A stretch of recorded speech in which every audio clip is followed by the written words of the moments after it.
Now, for more on this story, we can go across to our regional correspondent, Sarah Jacobs, standing by in New Delhi. Sarah, good evening to you. The results come out tomorrow. What's likely to happen? Well, voting has ended, I beg your pardon, and counting is underway in these parliamentary elections in Sri Lanka. It's a snap parliamentary election. It was necessitated by the fact that President Dissanayake, though he had a historic win in the September elections, his party, that's the NPP coalition, the National People's Power Coalition, only had 3 MPs in parliament. And so Sri Lanka had to go in for this snap election. And this really is the first test of the Dissanayake government, because even though his victory in September was historic, it was an election that saw the complete decimation of all the traditional political parties that have ruled Sri Lanka for decades. Mr. Dissanayake did not win a 50% majority. And so now he is hoping that the voter, and he's pleading with the voter to give his government that majority in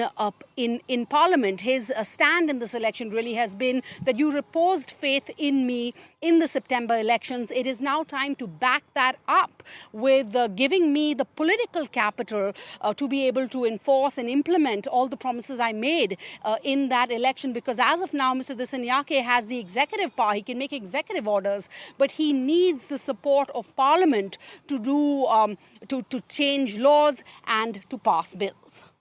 Sarah, 2 years ago, we saw Sri Lanka go through that period of turmoil following its economic crisis. Has calm returned to the country?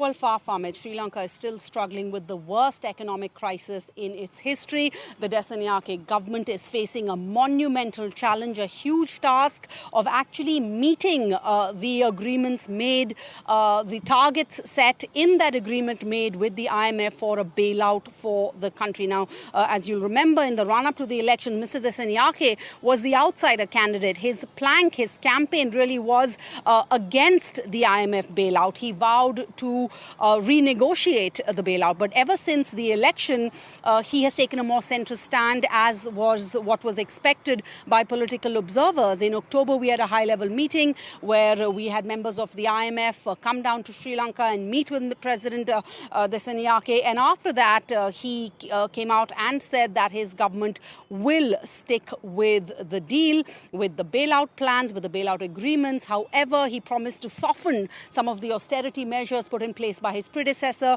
Ranil Wickremesinghe, which even includes reducing taxes on the common man. However, that is easier said than done, because those are some of the key highlights of the agreements, the targets set by the IMF in order to give this bailout package to Sri Lanka. And it's really going to be hard to deliver on those promises now.